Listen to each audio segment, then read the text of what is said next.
Hello, everyone, and welcome to episode 92 of Positive Regression, a motorsports analytics podcast. I'm Alan Cavanna, joined as always by David Smith. On this episode, is it possible for a driver to make a strength stronger? We'll look at a curious off-season move that touches on just that point. Our Las Vegas preview takes a deep look at Team Penske, and as promised, a cool announcement surrounding this podcast and the Las Vegas race.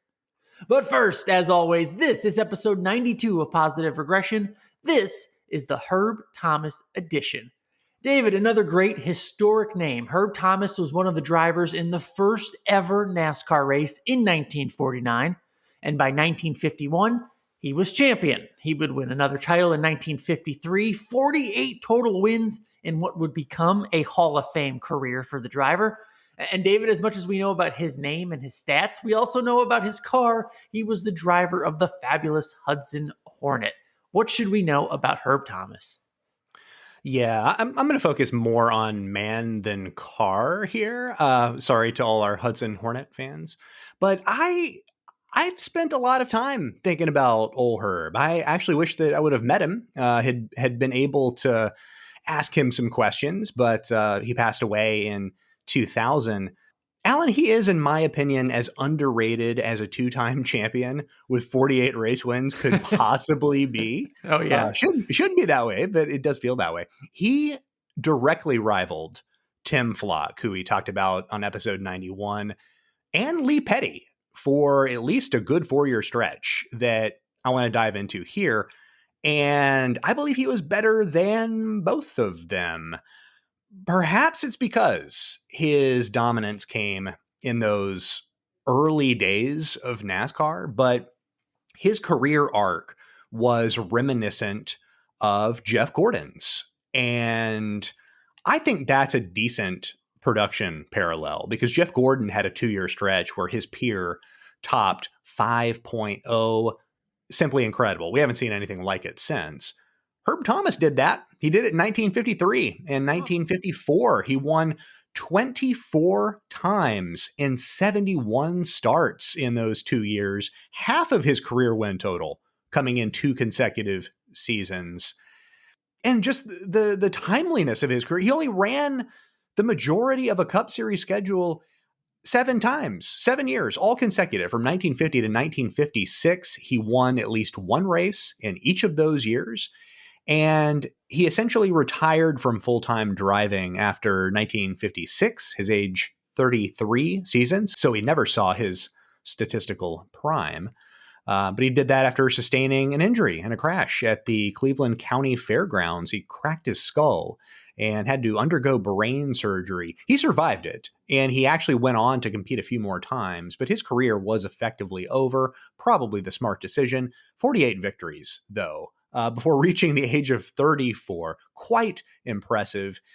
Alan, he would have been in his statistical prime, just as some young whippersnapper named Richard Petty was beginning to win races. Really? So potentially a rivalry that we didn't get to see play out. Interesting to look back on the numbers he could have had and just how statistically crazy his numbers were. I was just doing the math, David. A win percentage, take it for what you will, a win percentage of 21% for his career. Only 229 races, as you said, 48 victories. I quickly looked for up Jimmy Johnson's win percentage, and it's 12%. Again, I don't know how much you want to put weight into that, but just to give you a little perspective, 21% of the races he was in, he won. That's pretty damn good. Yeah, still really cool. And any of those guys from that era are going to have their detractors because I think for Herb, I'll have to go back and check. It's either 13 or 14 of those 48 wins came against a field consisting of 30 or more cars. So you can say that it was a depleted competitive era, certainly, but to go out then, and NASCAR started because this was a popular form of sport in the Southeast. So there were high-level competitors.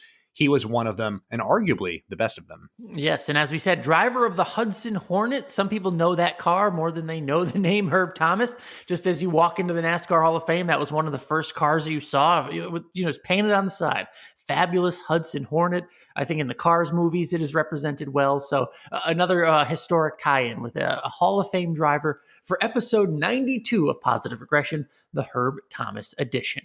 All right, let's get this started, David, because we're going to talk about something that is affecting the 2021 season that actually came from an off-season move. Martin Truex Jr. replaced spotter Clayton Hughes with former driver Drew Herring as his spotter because restarts, he said, on 550 horsepower tracks are more like restarts on drafting tracks. This was, I think, a preseason Daytona 500 media interview. Martin said that. Hughes then went on to win the Daytona 500 with Michael McDowell, making Truex the butt of many jokes on social media only because, look, he went and made the switch. And then who wins the Daytona 500? Not Truex, his spotter.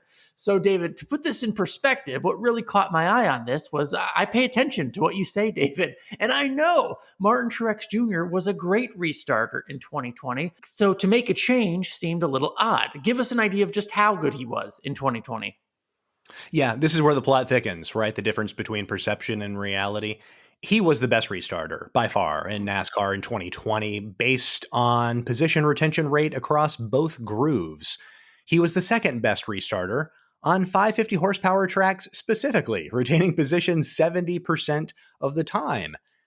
Inarguably, this was a strength for him. But the perception, it's just kind of bad. I don't really know why. Truex, I know, is something of a serial complainer or whiner or what have you on the scanner.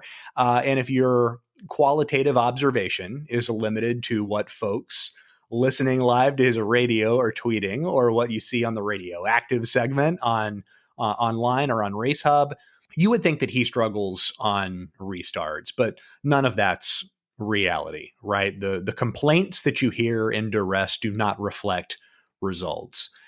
And the reasoning behind this change, when you tweeted it, I stopped in my tracks. It's so interesting. But the perception was that he was a bad restarter. One of the comments in the response to your tweet about the change was, imagine firing someone because you're struggling with restarts. Clearly, that's not the case here. He's not struggling. He's never really struggled. He's been an underrated restarter for the whole of his career. And here he is now wanting to be better. And the bar he holds for himself on restarts must be incredibly high. And he has to notice something that he could be doing better. That is the trait of a champion. I compared it last week for NBC Sports to Stephen Curry wanting to increase his 3-point field goal percentage, which, if you know anything about basketball, that's already high relative to other NBA players. So at this level, it's not about basics. For someone like Truex to get better at restarting, it takes a radical change. A change in spotters to someone like Drew Herring with a recent, relevant, high-level driving experience. He was in a Cup Series race as recently as 2 years ago. That probably qualifies as a radical change. When you're already statistically the best, what is the best case scenario for making a change like this? Because how much better can you get, David? Ooh, that's a good question. Okay, so to me, this appears the best way for him to improve anything that is within his control, right? We always talk about drivers needing to be faster, but there's a lot of elements at play there. It's on the team. It's on the team's resources. And that isn't directly in the driver's control. This is something that Martin Truex can go out and improve on his own volition. He's a very good long-run passer, too. We saw that in the Daytona road course race for certain. But if he views restarts as something having a higher ceiling for growth that is simultaneously realistic, then I think that's what he's doing here. So the best case scenario, I think, is that he shores up retention in the non-preferred groove and adds some gain opportunities for the preferred groove, because there was kind of a chasm in the positions gained among drivers of similar retention rates. There's some room for improvement there. But this also creates a better ability to call an audible. For instance, when the chew zone was implemented, now he's going to be seeing drivers around him. He understands what they do. Maybe a situation that was previously a restart focused on defense is now offense. Kurt Busch, restart master himself, spoke to this for an article that I ran last week on NBC Sports. It takes that kind of experience, either from driving in these races or watching film to understand what the competition typically does. Truex may need help recognizing some of these opportunities, because these opportunities can win races or get better results if they're not left on the table. The ability to pivot quickly from a defensive mindset to an offensive mindset requires some quick calculus and potentially a more instant call and response dynamic with a spotter. You've talked to a lot of drivers, as you said, guys like Kurt Busch. I've talked to drivers for years about how they prepare for a race, right? Because you can't practice restarts. They don't practice at all. And if they did, they wouldn't practice restarts, right? But how do you improve as a driver at something like restarts? I know a lot of drivers, a lot of the younger drivers, actually, they watch so much in-car camera. They'll watch an entire race of, say, a guy like Kevin Harvick. And one thing they'll certainly pay attention to are the restarts. So a driver like Martin Truex Jr., though, drivers in general, how do they improve their restarting, without literally having the ability to practice out there? Yeah. Oh, yeah. The lack of practice. That's a good point. Kevin Harvick's a good shout. Jimmy Johnson, too, for a while. A lot of young drivers watched inboard of Jimmy. Weirdly, I asked Matt DiBenedetto this very question. He said that he improves restarts by watching Martin Truex on video. Wow, nice. So that's what those who take improvement seriously are doing. And it's either through SMT data, data visualization, or traditional video. And for these, I think traditional video works wonders. Understanding the action, the inaction, how other drivers read the field, that's the kind of stuff you get. That's the kind of stuff I gather from watching viewings of restarts on repeat. You can get a sense of habit, but also exploration. One of the things that makes Kurt Busch a fun restarter is that he is unpredictable. The predictable drivers tend to get eaten up. And I think that is resulting in some of the chaos we're seeing on restarts. Some of it's panic, of course, but in some of the chaos that we're seeing on restarts at the 550 tracks. When you look at the name of spotters, David, Tim Fedowa, former driver, Rick Corelli, Daytona 500 winning spotter, former driver, Brad Keselowski a few years ago switched over to Coleman Presley, former driver. Martin Truex Jr. switches to Drew Herring, former and or current driver. Do former drivers make better spotters? I'm sure it's not exclusive, right? Non-drivers can do an equally good job, but I think where former drivers work out well is that there is a sense of realism in what is being conveyed over the radio. At a certain point, you have to understand, if you're a spotter, that there are lanes a driver can't block or moves that are simply too unrealistic. And also that info that's being conveyed, I've heard a lot of it when scanning radios. There's info that just might not be relevant, especially given who the driver is. And I think what is said to the driver during a race should be efficient, both succinct and impactful, right? I mean, when you speak, it should have some level of importance. And I think former drivers come into the spotting gig already realizing this because they themselves have had spotters. And David, this was something I mentioned going into this subject. As soon as Martin Truex Jr. makes the switch, right? We have the Daytona 500. His now former spotter, Clayton Hughes, goes out and wins the Daytona 500 with new driver Michael McDowell. So after seeing that, David, any second guessing the choice of making the spotter switch now that his spotter, Clayton Hughes, has the 500 win and Martin Truex Jr. does not? Yeah. I'm curious what you think about this, but I say absolutely not, because it sort of lacks nuance to think that Clayton Hughes and Martin Truex can't be successful independent of one another. It's kind of like they're like a couple, right? Yeah, they got divorced. It doesn't necessarily mean that they are bad spouses to each other and won't be good spouses to anyone in the future. A separation like this is just a signal that it isn't working. And since it's the spotter's voice in the driver's ear, whether a spotter is good or valuable, that's all purely subjective to the driver. If Truex simply can't tolerate listening to Clayton Hughes anymore, or he thought Hughes couldn't provide anything beyond what he was already providing, then Martin Truex probably made the right call, and that has to be respected. And the flip side to that is that Michael McDowell very likely gained a good spotter, but that is for him to decide.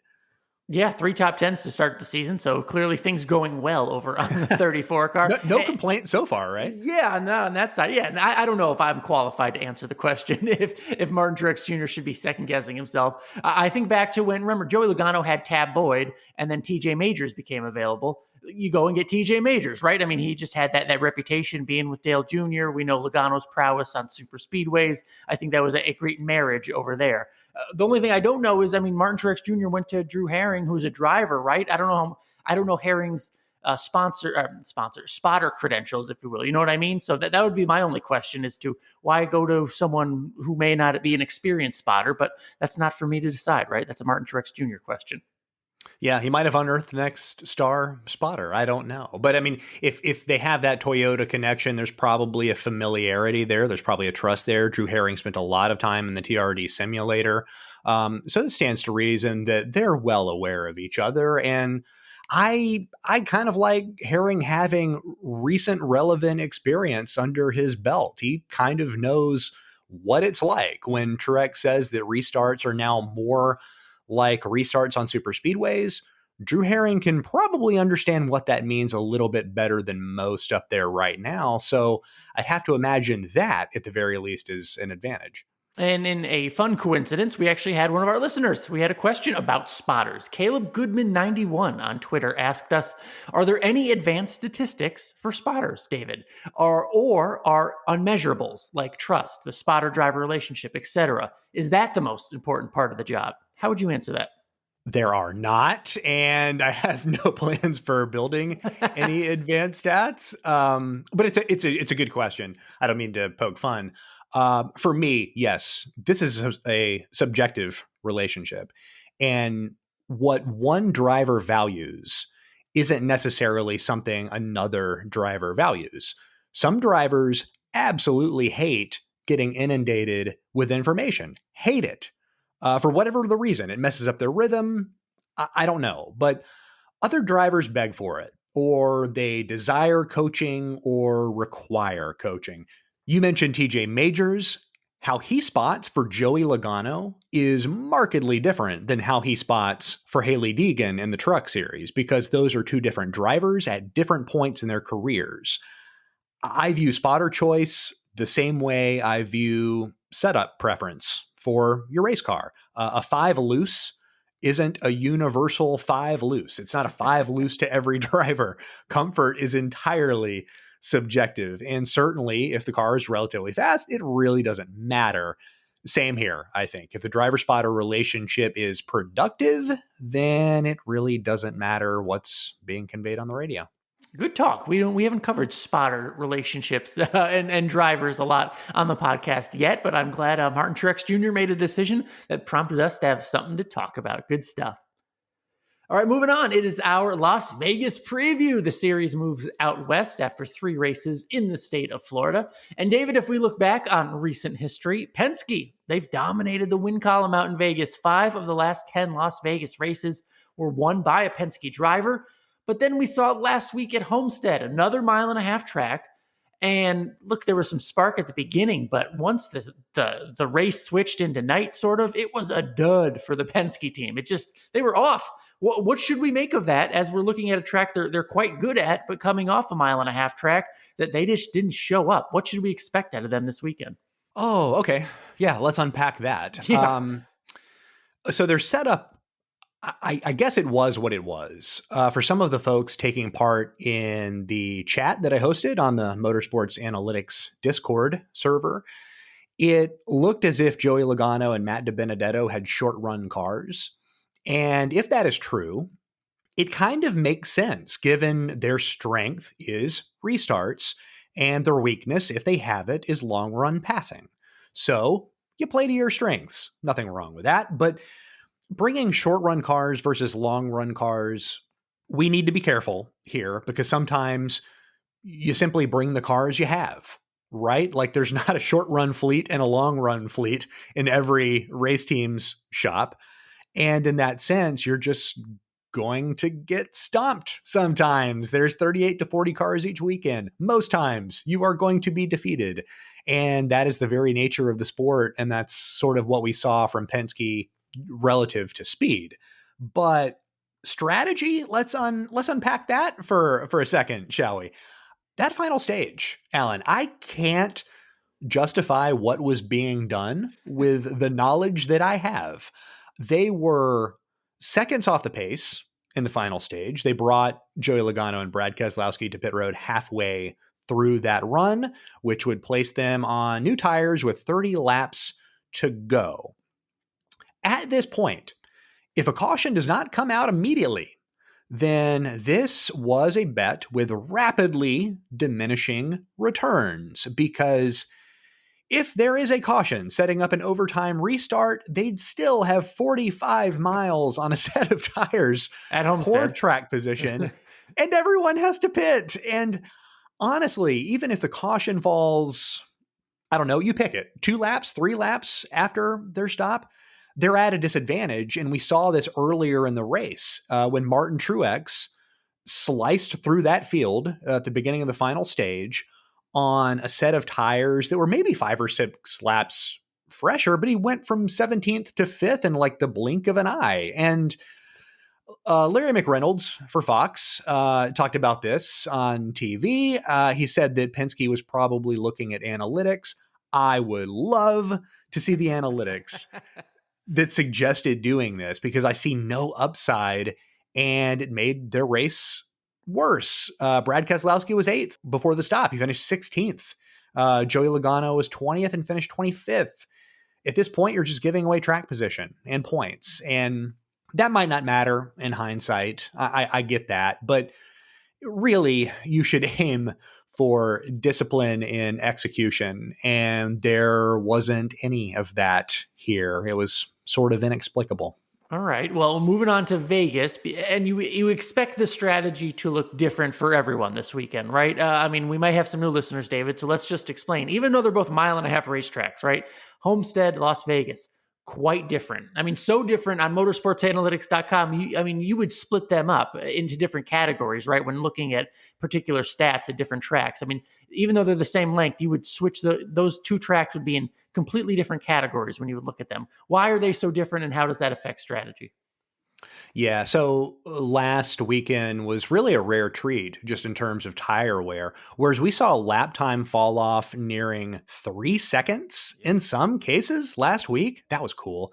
A look at last year's playoff race in Las Vegas, the only one we have at Vegas on that specific tire combination, it suggests 1.5 seconds worth of fall off. So long pitting is risky, pitting towards the end of your fuel cycle. That is risky. However, it can work. The evidence we have of this is that we saw Kurt Busch with the 13th fastest car win this race last year as a result of a long pit strategy. That same strategy was influential in Chris Buescher finishing 9th with a car ranked 23rd in speed. So whereas last week there was one clear functioning strategy, and that was short pit, we still saw teams like the 5 with Cliff Daniels and Kyle Larson. I don't know if you caught that. And the 99 with Travis Mack and Daniel Suarez. They went long to a negative effect. If they are willing to go long at Homestead, I would expect them to do something similar this Sunday in Las Vegas, but it would have a much better chance at working to their advantage. We talk about handling at some of these tracks. Tires can play into that. They won't play as much this weekend at home at Las Vegas, as you just explained. But when a car is ill handling, maybe say like the Penske cars last week, or when something's just going wrong, how does that affect the strategy of a team? And if you do have bad handling, do you have an out via strategy? You know what I'm asking? If something's going wrong, can you throw up an audible and kind of fix things? Is that possible at a track like Las Vegas? Yeah, I think you have to have a knack for diagnosing trouble with your car, because if you do, you can identify that trouble relatively early in the beginnings of the fuel window, or maybe you're opening the fuel window yourself. It stands to reason if a car is, let's say, extraordinarily loose, then short pit, correct the problem, get new tires, and you remedy the problem somewhat. And yeah, you've relinquished track position, but you've also possibly placed yourself on a good strategy plan. All short pitters, when we're watching these races, not all of them are doing it because they're trying to pull a fast one. Some of what we see manifesting in good strategy calls in hindsight are actually acts of necessity. Correcting issues is maybe not the top priority, but I would say a primary responsibility of a crew chief. And it just so happens that it can also offer a wonderful race saving byproduct if you catch it early enough. Yeah, and it just goes to show when we talk about crew chiefs and the decisions that they make and when they pit and the strategy you may have going in, but it's the decision makers, right? The ones who can call those audibles and call their driver in early to make that fix and maybe change the whole landscape of their race or plan for their race. It's the ones who make the changes in the audibles, I think, that are most successful. Yeah, and it's a lot of responsibility to have. You're being a mechanic, but also a race strategist. We've mentioned before, maybe the crew chief role is too big for just one person, but that's the kind of thing that's being thought about in these decisions. Is you're having to do what is right for the car and hope that it fits neatly within maybe a pit plan that you have. Sometimes it can put you on a better pit plan than the one that you designed, and it's sort of a quote unquote blessing in disguise.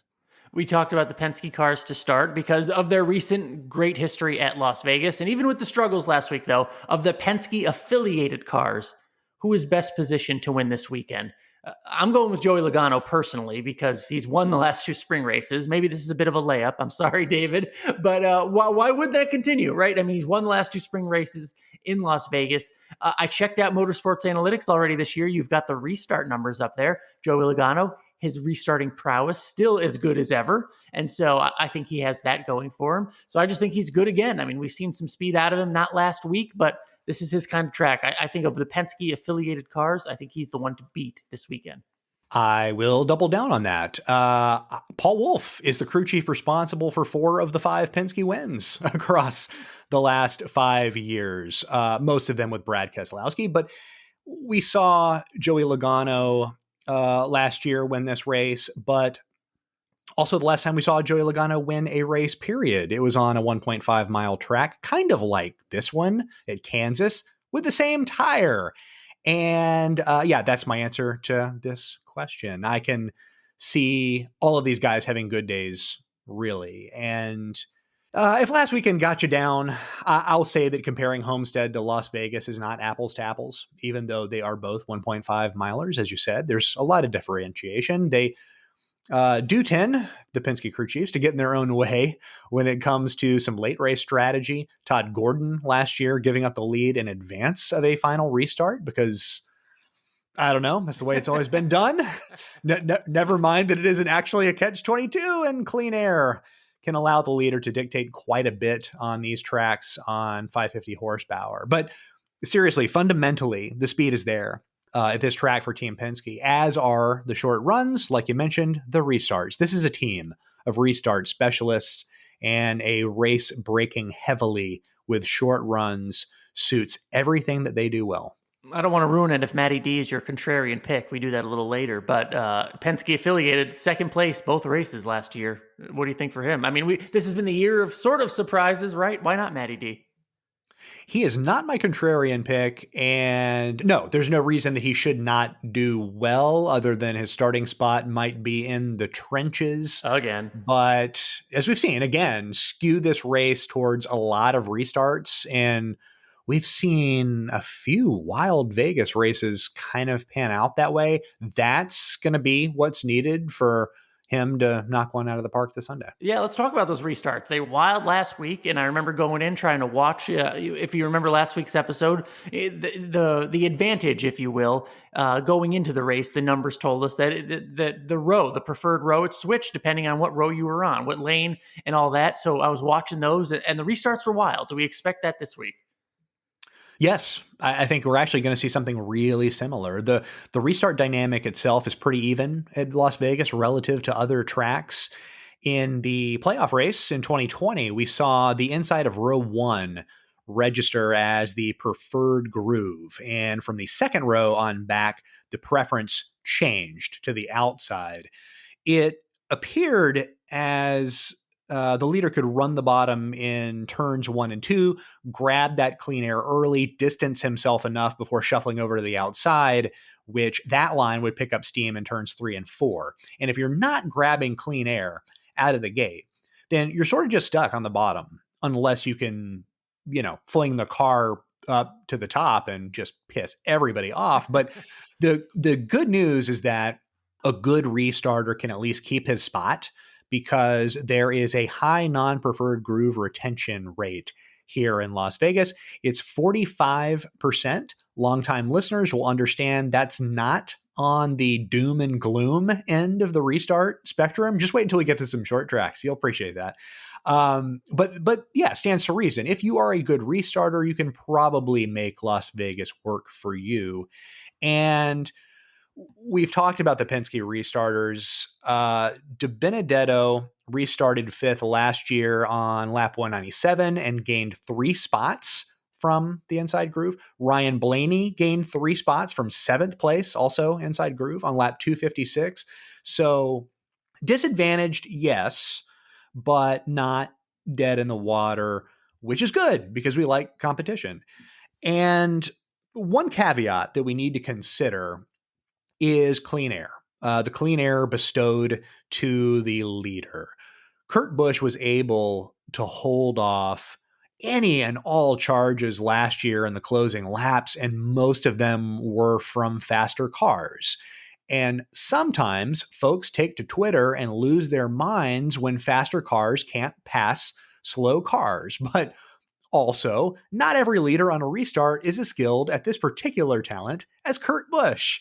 So I will say this, it will be difficult to go out and force a pass against a leader in perfectly clean air, but have some respect for the drivers out in front who are able to fend off a field, because most mere mortals cannot do that. But if you can, the advantage is there. So Kurt Busch, Logano, any of the usual suspects, that is going to work in their favor. 100%. It is a skill to win with a slower car, people. It is a skill. That is a sign of a good driver, not a flawed racing format. So piss off. I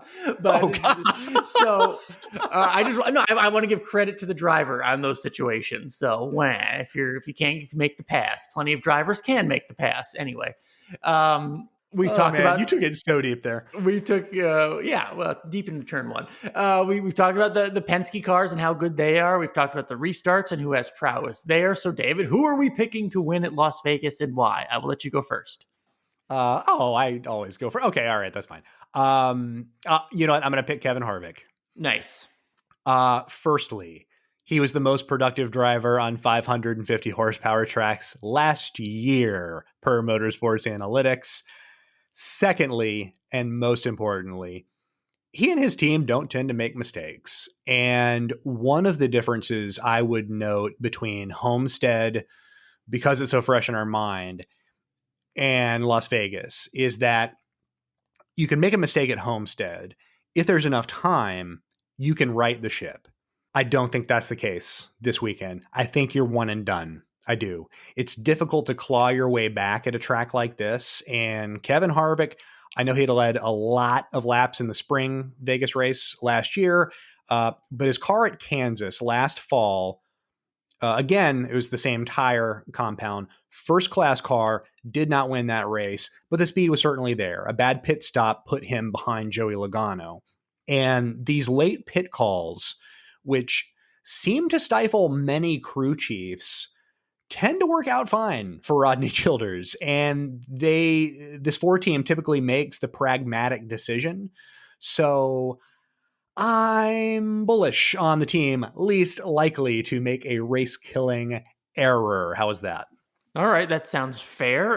Betting on good decisions being made. I'm going to go with a layup too. I mean, not that Kevin Harvick's a boring pick, David, but I'm going with one too. Martin Truex Jr. We've already talked about him in the podcast, but I think this is feels like a Martin Truex Jr. type of race. He's been great there over the last 6 races.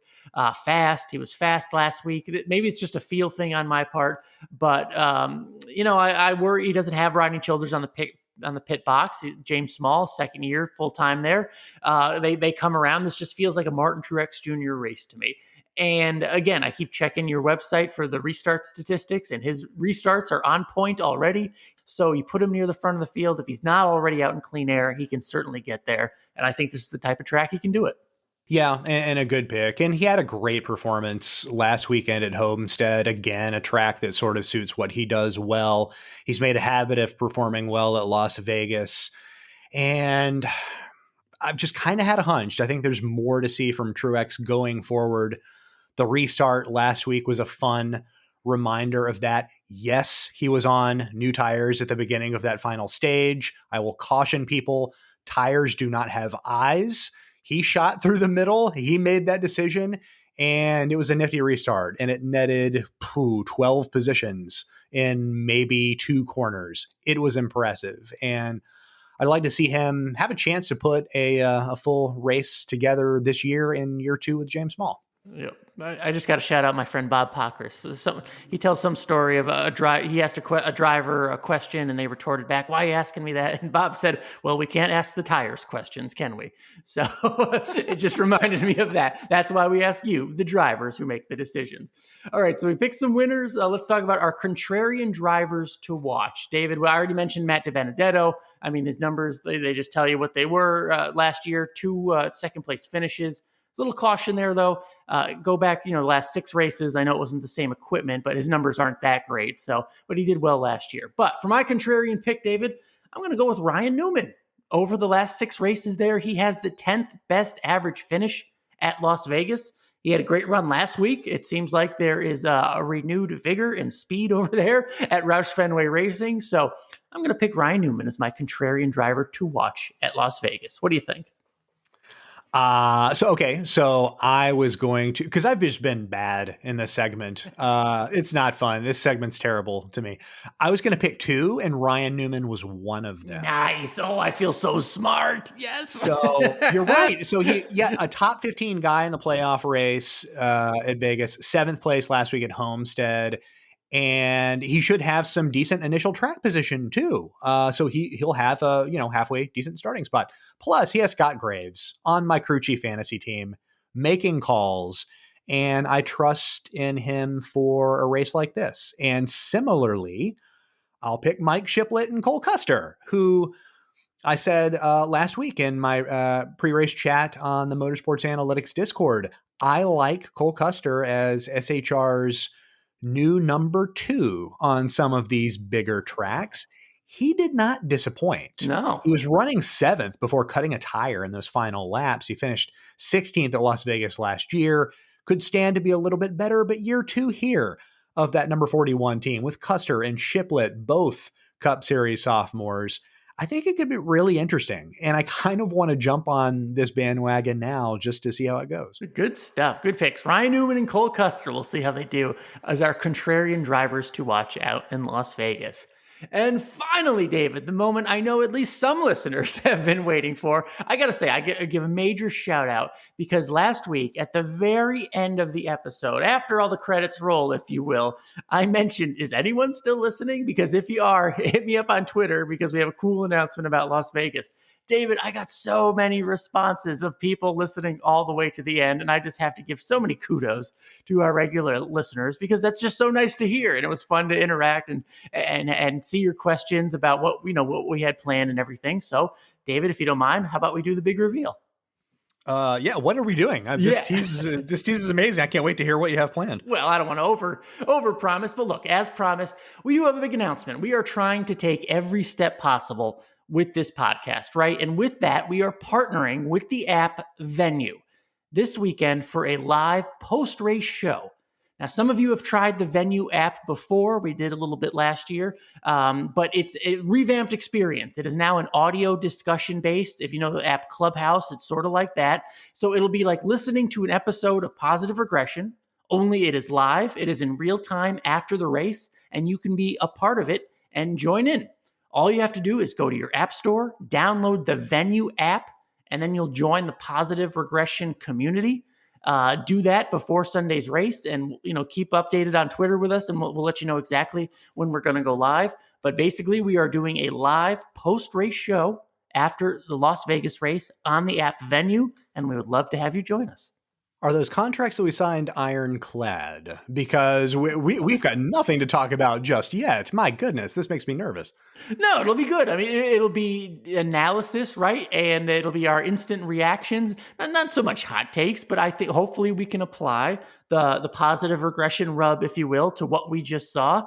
And it'll be a fun, good discussion, and we'll see what we can do with it.